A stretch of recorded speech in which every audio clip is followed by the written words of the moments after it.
తమిళనాడు రాజకీయాల్లో ఏం జరుగుతూ ఉంది? పోలింగ్ దగ్గర పడుతున్న కొద్దీ రాజకీయంగా ఎవరి ఇంపాక్ట్ ఎలా కనపడుతూ ఉంది? కొత్తగా ఎన్నికల గోదాలోకి దిగిన సినీ సూపర్ స్టార్ విజయ్ ఇప్పుడు ఎక్కడున్నారు? పొలిటికల్ ల్యాడర్ లో, ప్రచార వ్యూహాల్లోనూ, టికెట్ల కేటాయింపులోనూ విజయ్ మక్కికి మక్కి జగన్ ఫార్ములాని ఫాలో అవుతున్నట్టు కనపడతా ఉంది మనకి. చూశారు కదా, ఆ మాటలకు అర్థమేంటో నేను చెప్తా. మరి జగన్ సాధించిన ఫలితాన్ని విజయ్ సాధించగలుగుతారా? ప్రస్తుతం ఈక్వేషన్స్ ఏ రేంజ్ లో ఉన్నాయి డీటెయిల్డ్ గా చూద్దాం. దాంతో పాటు జగన్ అనుసరించిన పంథా విధానం ఎందుకు ప్రత్యేకమో కూడా మనం మాట్లాడదాం. ఈ స్టోరీ మీద మీ అభిప్రాయాన్ని కామెంట్ చేయడం మర్చిపోకండి. కామెంట్తో పాటు ఇలా హారిజెంటల్గా స్క్రోల్ చేస్తే హైప్ అని ఒక ఆప్షన్ కనపడుతుంది. మీరు హైప్ పాయింట్స్ ఇస్తే కనుక ఈ వీడియోని మరో 10 మంది చూసేందుకు అవకాశం క్రియేట్ చేసిన వాళ్ళు అవుతారు. అంటే కామెంట్ చేయడంతో పాటు హైప్ చేయడం కూడా మర్చిపోకండి.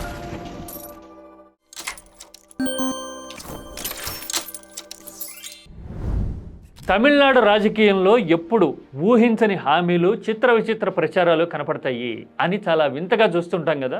ఈసారి కూడా అలాంటివి ఉన్నాయి. అన్నాడీఎంకే ఆడవాళ్ళకే కాదు మగవారికి కూడా బస్సుల్లో ఉచిత ప్రయాణం అంటా ఉంది. ఇక తిప్పటం ఎందుకు బస్సులు? ఇలా ఆశ్చర్యం అనిపించినా గానీ వాళ్ళు ఏమాత్రం వెనక్కి తగ్గరు. అంతే, అలాగే జరుగుతుంది. డిఎంకే కూడా మహిళలకి కలర్ టీవీలు, మిక్సర్ గ్రైండర్లు కొనుక్కోవడానికి ఆర్థిక సాయం చేస్తాము 8,000 వరకు లాంటి ప్రచారాలన్నీ తెర మీదకి తీసుకొచ్చింది కదా. అంటే అధికారంలో ఉన్న వాళ్ళకైనా, విపక్షంగా ఉన్న వాళ్ళకైనా ఇలాంటి హామీలు ఇవ్వక తప్పని పరిస్థితి అన్నమాట. మరి వీటన్నిటినీ తట్టుకోవడానికి విజయ్ ఏం చేస్తా ఉన్నారు?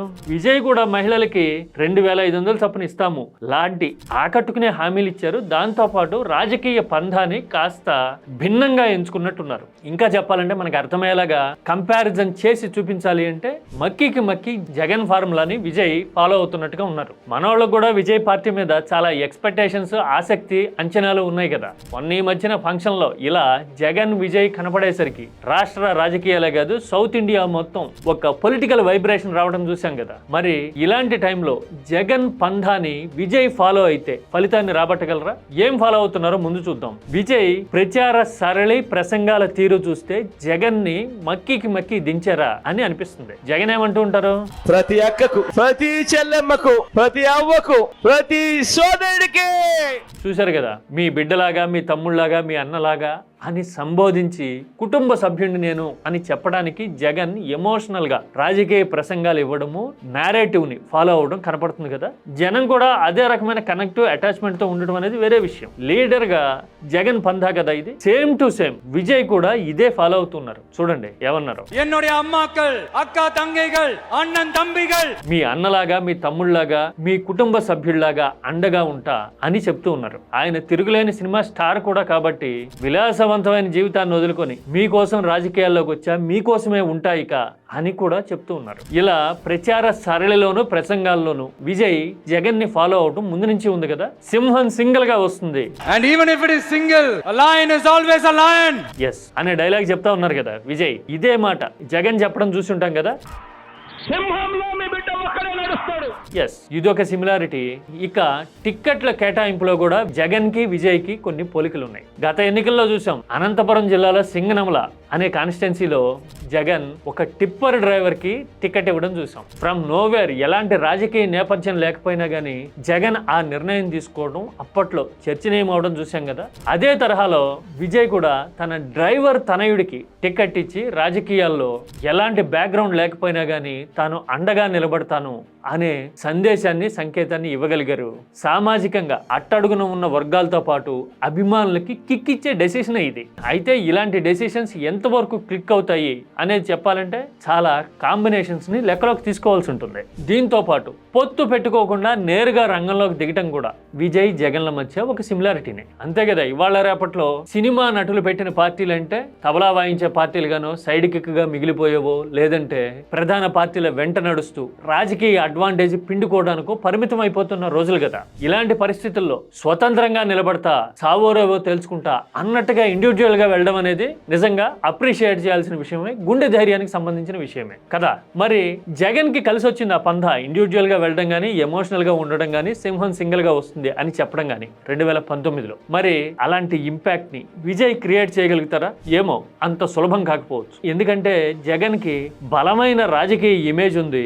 ఆల్రెడీ స్పెసిఫిక్ ఓటు బ్యాంక్ ఉండటము, ఫాలోయర్స్ ఉండటము కనపడుతుంది మనకి ఏపీ రాజకీయంలో. ఓడినా కూడా సింగిల్ గానే 40% సాలిడ్ ఓటు బ్యాంక్ ఉండటం అనేది బహుశా ఇండియన్ హిస్టరీలోనే రేరెస్ట్ ఆఫ్ ద రేర్ సందర్భమేమో కదా. మరి ఇంత ఫాలోయింగ్ పొలిటికల్ కల్ట్ విజయ్కి ఉన్నాయా అంటే కొత్తగా రావడం వల్ల, లేదంటే ఎన్నికల ముందే గోదాలోకి దిగడం వల్ల లేవు అనే చెప్పాలి. దీంతో పాటు విజయ్ పొలిటికల్ గా డెసిసివ్ గా దూకుడుగా ఉన్నారా కీలక సందర్భాల్లో అంటే చాలా మంది సందిగ్ధంలో పడిన పరిస్థితి కదా. తొక్కేసలాట జరిగిన సందర్భాల్లో విజయ్ రియాక్ట్ కావడానికి టైం తీసుకున్న తీరు చూస్తే ఫంబుల్ అయ్యారేమో అని చాలా మందికి అభిప్రాయం కలిగింది కదా. మరి ఈ ఫ్యాక్టర్స్ అన్ని ఎన్నికల ఫలితాల మీద ప్రభావం చూపిస్తాయా అనేది ఇక్కడ మేజర్ సబ్జెక్ట్. ఇప్పుడు మరి ఈ నిమిషానికి తమిళనాడులో ఎలా ఉంది జనం మూడ్ అంటే, SAS పేరుతో సర్వేలు నిర్వహించే మిత్రుడు మూర్తి గారు నాకు కొంత డేటా పంపించున్నారు. ఆ డేటా ఇదిగో నేను ఇప్పుడు స్క్రీన్ మీద చూపిస్తున్నా చూడండి.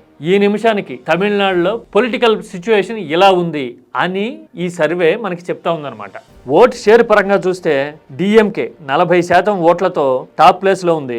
అన్నాడీఎంకే బీజేపీ కాంబినేషన్ 38% ఓట్లు వస్తాయి అని వీళ్ళు లెక్కేస్తా ఉన్నారు SAS గ్రూప్ వాళ్ళు. విజయ్ పార్టీ 14% ఓట్లు సాధిస్తుంది అని చెప్తా ఉన్నారు. మిగతా పార్టీలు సిగ్నిఫికెంట్ గా ఒక 8% ఓట్లు సాధిస్తాయి అంటా ఉన్నారు. ఇక ఇక్కడ ప్రాంతాల వారీగా కూడా సీట్ల బ్రేకప్ ఇచ్చారు. ఓవరాల్ గా చూస్తే డిఎంకే కూటమి అధికారంలోకి వచ్చే అవకాశాలు ఉన్నాయి. మాక్సిమం 128 సీట్లు రావచ్చు అని చెప్తా ఉన్నారు.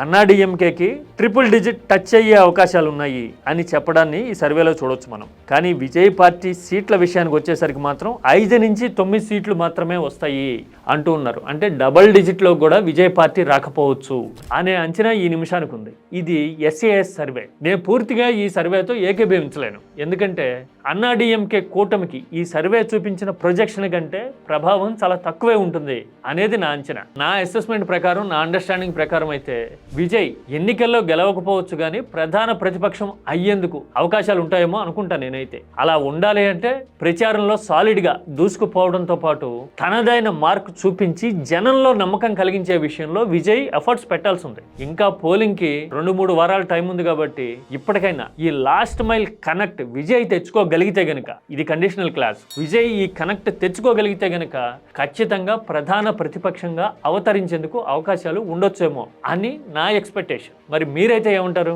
జగన్ పంధాలో విజయ్ రాజకీయం నడుపుతున్నట్టు కనపడుతూ ఉన్నా కానీ ప్రభావం మాత్రం ఆ స్థాయిలో ఉండకపోవచ్చు అనే నా అసెస్మెంట్తో మీరు ఏకీభవిస్తారా? మీ అభిప్రాయాన్ని కామెంట్ చేయండి. ఇది ఎందుకంటే తమిళనాడుకి సంబంధించిన విషయమే కాదు, రాజకీయాల్లో స్పష్టత, క్లారిటీ అండ్ ఎమోషనల్ కనెక్ట్ ఎంత ఇంపార్టెంట్ అని చెప్పే సబ్జెక్ట్ కదా. అందుకోసమే కామెంట్ చేయడంతో పాటు హైప్ చేయడం కూడా మర్చిపోకండి. This is key talks.